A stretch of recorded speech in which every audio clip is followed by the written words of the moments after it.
Hello बच्चों, आइए प्रश्न को देखते हैं। वक्र x की घात 2 गुणा में y की घात 2 बराबर में a की घात 4 के बिंदु -1, a पर अधोस्पर्शी की लंबाई क्या होगी, हमें ये बताना है। और 4 विकल्प दे रखा है। चारों विकल्पों में जो सही विकल्प होगा उसका चयन करना है। प्रश्न को हल करने से पहले इसकी मुख्य अवधारणा के बारे में चर्चा कर लेते हैं। मुख्य अवधारणा देखिए, इस तरह से हम लोग बता देते हैं। मान लो कोई भी वक्र दे रखा है और इस वक्र पर हमने एक स्पर्श रेखा खींची। इस तरीके से ये स्पर्श रेखा चली गई। अब उसके बाद ये अपना एक्स अक्ष आ गया।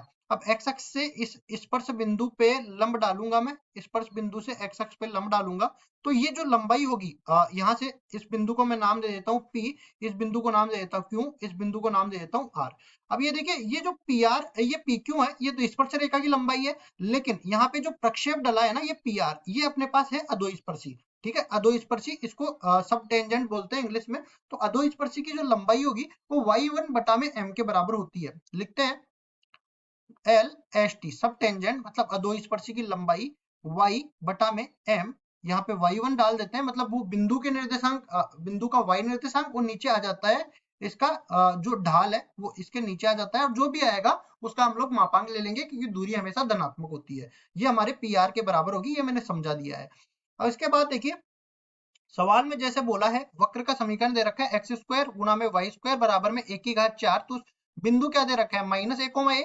अब इस -1, a पर हम लोग पहले तो स्पर्श रेखा की ढाल निकाल लेंगे। यहाँ पे देखो, स्पर्श रेखा की ढाल कैसे निकालते हैं वो भी बता दूंगा। y बराबर में एफ एक्स, मान लो कोई वक्र का समीकरण दे रखा है तो डी वाई बटा डी एक्स। और इस पर मान लो कोई बिंदु x1 y1 है, तो यहाँ पे रखने पर जो मिलेगा वो अपने पास ढाल मिल जाएगा। तो आगे बढ़ते हैं और इसका अवकलन कर देंगे। अवकलन करेंगे, ये गुणा नियम से करेंगे। पहले एक्स स्क्वायर को इसी तरह रखेंगे, वाई स्क्वायर का अवकलन कर देंगे 2y। और x के सापेक्ष कर रहे हैं तो y का x के सापेक्ष x के dy बटा dx के बराबर होगा।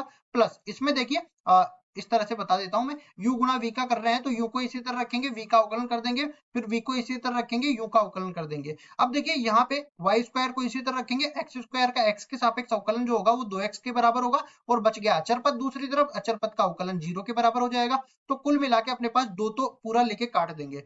और dy बटा dx जो होगा वो किसके बराबर आ जाएगा, ये बराबर आ जाएगा माइनस में एक्स वाई स्क्वायर, और नीचे भाग लग जाएगा किसका, वाई एक्स स्क्वायर का। अब देखिए, हमें बिंदु कौन सा रखना है, -1, a।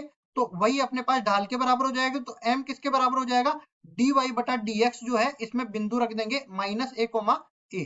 तो यहाँ पे ये क्या बन जाएगा, माइनस तो पहले से है, और x की जगह -a आ जाएगा, y की जगह आ जाएगा a की घात 2। और नीचे अपने पास देखिए, y की जगह तो आ जाएगा क्या, a, और x की जगह -a की घात 2। कुल मिला के ये माइनस माइनस से कट जाएगा गुणा होके।